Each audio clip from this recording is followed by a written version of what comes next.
Hey guys, welcome in. Welcome back to the channel. In today's video, I have some exciting stuff to unbox for you.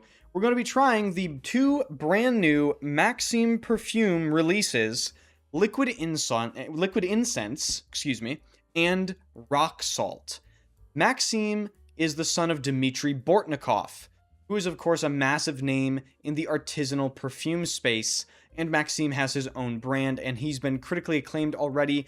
Luca Turin, who's a famous perfume critic, is glazing him any chance he gets on his Substack, saying his fragrances are fantastic and they're must-tries and all this stuff. So, my history with this brand is I did a discovery set a little while ago, and I fell in love with Oud Indochine. I think that's one of the best oud fragrances in my entire collection. And I would say, in general, Maksim is, in my opinion, one of the coolest things happening in perfume right now. I think he's bringing something new to the artisanal perfume space. He's introducing people to the space in a more approachable manner that's still true to the roots of artisanal perfumery, which I think is so important. Using all of the ouds and the musks and the animalics and all of these crazy rare sourced ingredients, but packaging them in a way that I feel is a little bit more appropriate for, I guess, expanding the market. So when I heard that Maksim is going to be releasing two warmer weather fragrances, I was immediately interested because personally, I don't associate artisanal perfumery, at least immediately, with the warmer months. Again, you got the ouds, the tobaccos, the real animalics. These are heavy, dense, challenging scent profiles, typically speaking, that are more traditionally suited colder months. That's not to say you can't wear, a Rouge L'Adores in the summer. It's just going to be kind of dependent on the culture around you and all that sort of stuff, right? So the two new releases from Maksim are Liquid Incense and Rock Salt. This is the presentation, comes in these little awesome cylinders. And let's see, I'm going to unbox Rock Salt first. So let's take a look at the presentation together. Beautiful bottles. They updated their caps. Nice lacquered plaque. The cap has this wonderful copper feel to it with that B inlay on the top of it. MP engraved on the cap as well. They're magnetic. The bottles, you'll notice, are ribbed. They really hide fingerprints very well, which sounds ridiculous, but I really appreciate that. I like the attention to detail. Some of the cool things regarding these fragrances, you can go on the website and you can see all of these have scent stories, and you will see that they actually come with these cards if you ever buy one. You can see this little picture here detailing, I suppose, what this fragrance is based in, or some sort of image it's supposed to evoke. And it says, the journey of the scent begins here, crafted for daily wear, rooted in rare oud, and guided by modern instinct. The notes for Rock Salt are bergamot, petitgrain, green mandarin orange, elemi resin, ooh, I love elemi resin, masic resin, ambergris, beeswax, orris butter, labdanum, salticord, sandalwood, vetiver from Haiti, amyris, and benzoin siam. So, I must admit, this is not my first time. I'm not entirely new to this fragrance because I did hear my friend Curtis from the channel Curtis Knows unbox both of these, and I heard his impressions, and he was talking about how, in his opinion, Rock Salt is a your skin but better fragrance. So is this a skin scent from an artisanal brand? So I'm going to be very interested to smell this. The atomizers on these are incredible, I'll just demonstrate it. Oh my god. But okay, let's apply this on skin, and I'll give you my first impressions on Rock Salt. I'll just do a spray here. There we go. Rock Salt. So, like I said, Curtis said this is basically a skin scent but better from an artisanal brand, so I'm expecting something fairly mineralic, It's called Rock Salt. Oh, wow. So immediately what hits you in the air, and I smelled it as well when I sprayed it in the air. How about those atomizers, right? My god. This has incredible citruses. They smell incredibly natural, and the first thing that came to my mind as soon as I smelled it in the air, and especially on skin right now, is the top of this fragrance, which very well might be very short-lived for all I know. It reminds me of a traditional eau de cologne. I think it's the Petitgran. Petitgran, I think, is the sticks and the leaves and kind of the leftovers of the bitter orange tree. Correct me if I'm wrong. And they distill that and they make an oil or something out of it. That's what Petitgran is, at least my understanding. And Petitgran has this green, bitter, citrusy sort of thing. And it's definitely present here. And it's also present in a ton of traditional citrusy eau de colognes. The citruses here are just incredibly juicy, photorealistic, effervescent. It's like you're taking a bergamot or some sort of orange and just squeezing it directly onto your skin. It smells so natural. And that's what you get with artisanal perfumes. If they can use the ingredients correctly, you're going to get some of the most incredible natural smells we have available to us. And I really appreciate that.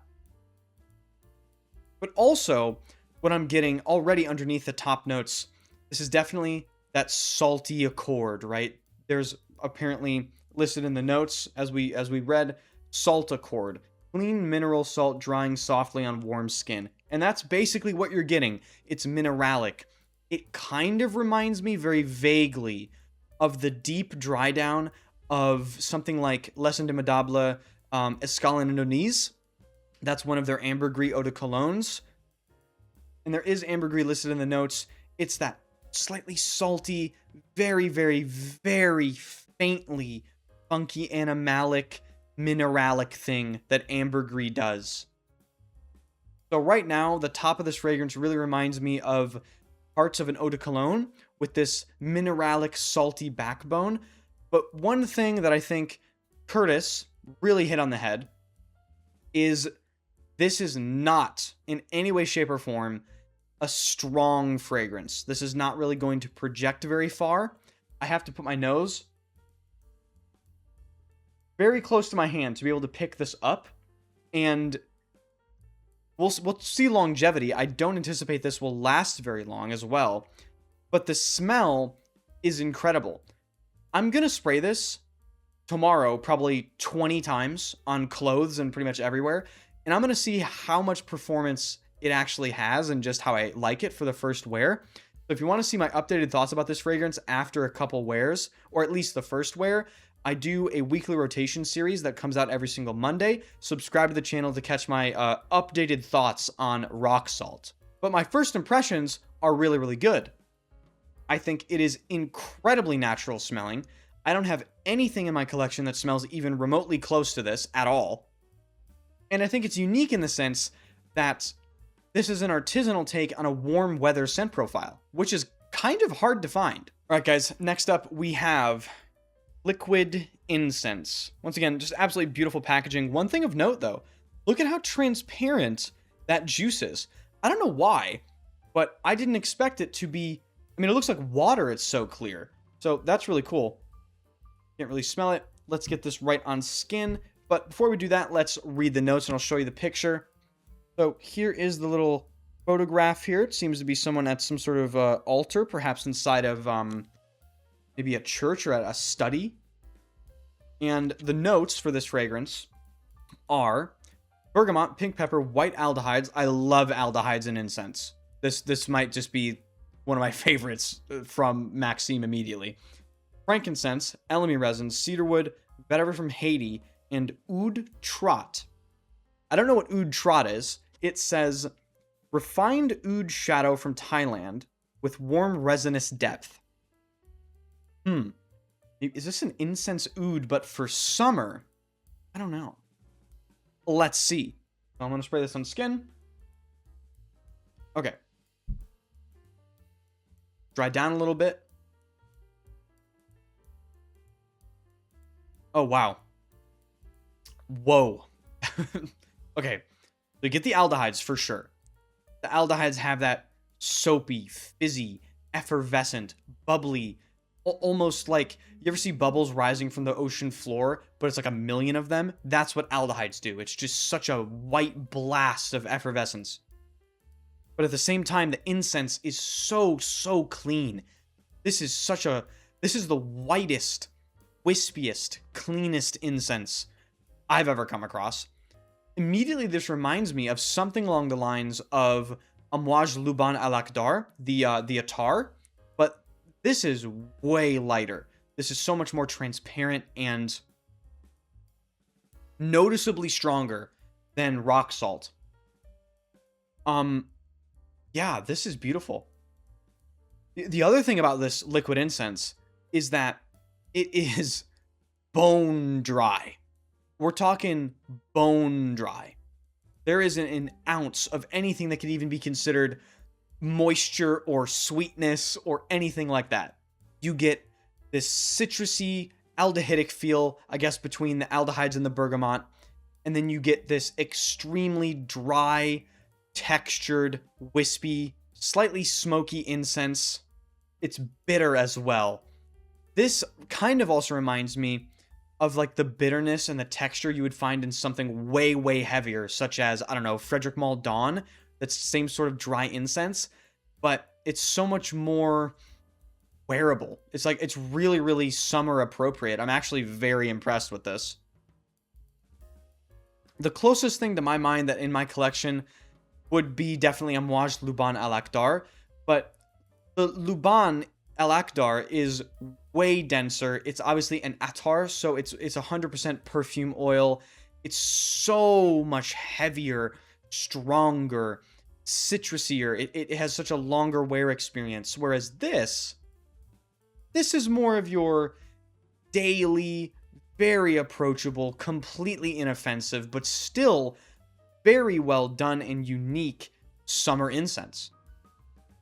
And yeah, I really like both of these. I'm going to be very interested to see my updated thoughts. I'm going to wear both of these this week. So if you want to hear what I think about them after a couple wears, subscribe to the channel. Let me know if you're interested in these fragrances, and if you've tried them, I would love to hear your thoughts. Should hit the like button, and hopefully I'll see you guys in some future videos. Appreciate you guys watching.